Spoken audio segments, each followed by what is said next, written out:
Mari kita lanjutkan kembali kajian rutinitas bersama Habib Official atau yang lebih dikenal dengan KM2 Komunitas MC Madura. Pada malam ini saya akan melanjutkan kajian kitab Fathul Qorib yang menjelaskan di bagian bab kesunahan sholat. Wassalatu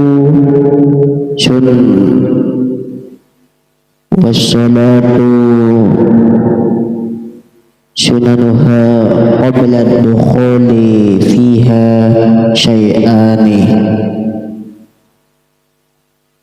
Nah, kesunahan sebelum pelaksanaan sholat ada dua perkara. Yang pertama, adzan. Nah, adzan secara bahasa, adzan berarti memberitahu, dan secara syara adalah zikiran tertentu guna memberitahu masuknya waktu sholat fardu. Nah, lafaz adzan dibaca dua kali kecuali lafaz takbir di permulaannya, maka dibaca 4 kali, dan kecuali lafaz tauhid di akhir adzan maka dibaca 1 kali. Dan yang kedua adalah iqamah. Iqamah adalah bentuk masdar dari fi'il madhi aqamah, kemudian dijadikan nama sebuah zikiran tertentu, karena sesungguhnya zikiran tersebut digunakan untuk mendirikan sholat. Masing-masing dari adzan dan iqamah hanya disyariatkan atau dilakukan untuk sholat fardu. Sedangkan sholat yang lain maka dikumandangkan dengan bahasa as-sholatu jami'ah. Nah, lanjut kesunahan setelah masuk sholat. Kesunahan di dalam sholat ada 2 perkara, yaitu tasyahud awal dan qunut dalam sholat subuh, yaitu saat i'tidal rakaat kedua dari sholat subuh. Secara bahasa, qunut bermakna doa, dan secara syara adalah zikiran tertentu, yaitu Allahumma hdini fi man hadait wa afini fi man afait ila akhirih. Dan qunut di akhir sholat witir pada separuh bulan kedua dari bulan Ramadan. Qunut di dalam sholat witir ini sama seperti qunutnya sholat subuh yang sebelumnya di dalam tempat dan lafadznya. Qunut tidak harus menggunakan kalimat-kalimat qunut yang telah dijelaskan di atas, sehingga seandainya seseorang melakukan qunut dengan membaca ayat Al-Quran yang mengandung doa dan ditujukan untuk qunut, maka kesunahan qunut sudah hasil. Lanjut ke sunnah hayat. Sunnah hayatnya sholat ada 15 perkara yang dikehendaki dengan hayat, ialah bukan rukun dan bukan sunnah ab'ad yang diganti dengan sujud sahwi ketika ditinggalkan, yaitu mengangkat kedua tangan saat takbiratul ihram hingga sejajar dengan kedua pundak, dan mengangkat kedua tangan ketika hendak dan bangun dari ruku, melakukan tangan kanan di atas tangan kiri dan keduanya berada di bawah dada dan di atas pusar.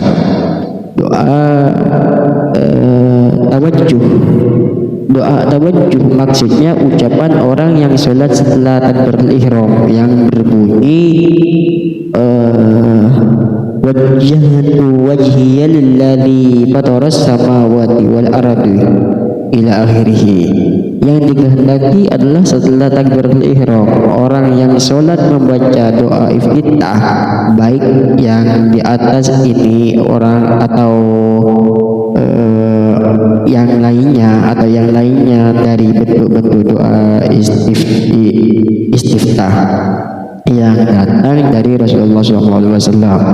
Membaca isti'adzah atau ta'awud setelah membaca doa tawajjuh. Kesunahan isti'adzah sudah bisa hasil dengan setiap lafaz yang mengandung ta'awud, memohon perlindungan Allah. Dan doa ta'awud yang paling utama atau yang paling afdal adalah a'udzu billahi minasyaitonir rajim. Itu yang paling afdal atau yang paling utama, yang artinya aku berlindung kepada Allah dari godaan syaitan yang terkutuk. Nah, mengerasakan suara di tempatnya, yaitu di dalam sholat subuh 2 rakaat pertama sholat maghrib dan isya, sholat Jumat dan 2 sholat hari raya. Memerankan suara di tempatnya, yaitu selain tempat-tempat yang telah disebutkan di atas. Takmin yaitu ucapan amin setelah selesai membaca surah Al-Fatihah bagi yang membacanya di dalam sholat dan selainnya.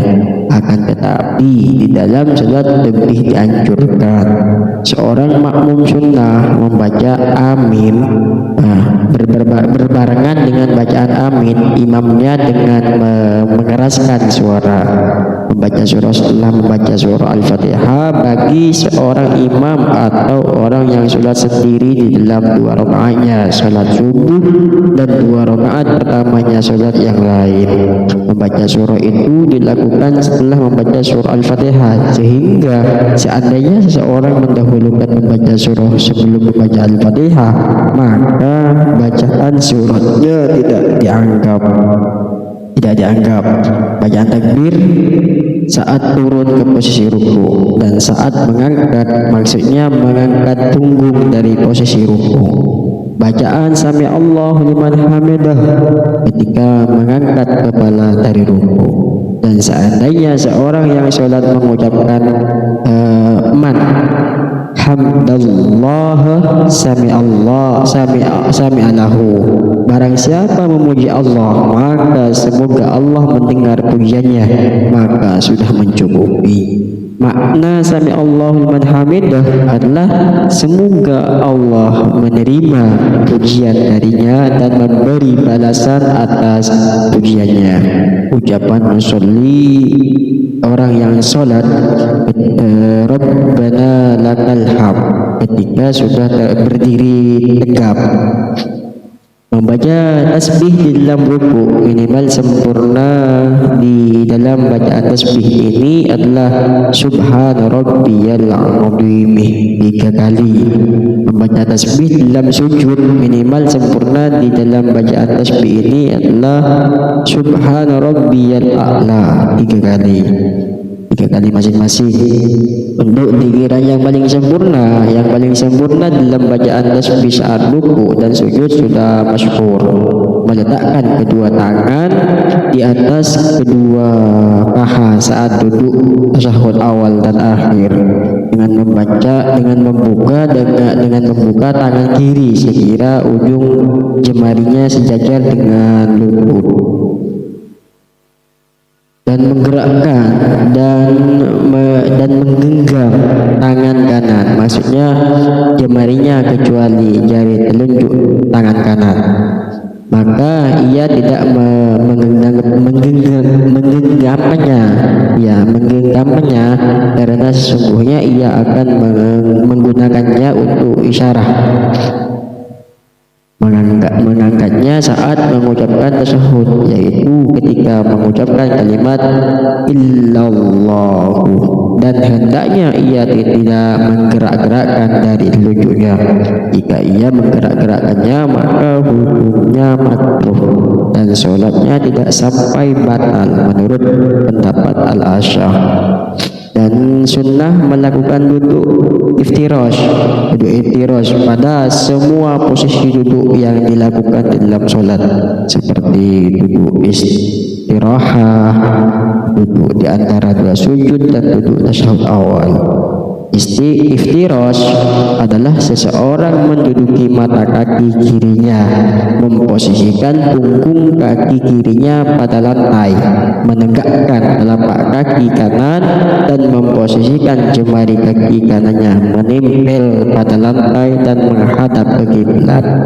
Dan sunnah duduk tawarruk saat duduk terakhir dari duduk di dalam sholat, yaitu duduk tasyahud akhir.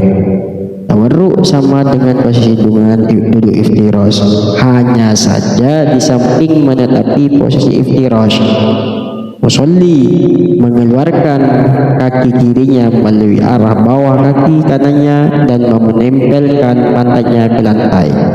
Adapun makmum masbuk dan orang yang lupa, maka dia disunahkan melakukan duduk iftirosh, tidak duduk tawarruk, dan sunnah mengucapkan salam kedua.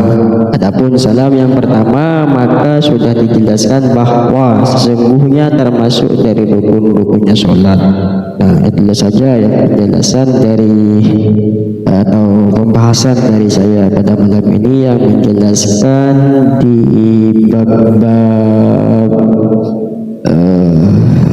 bab kesunahan sholat.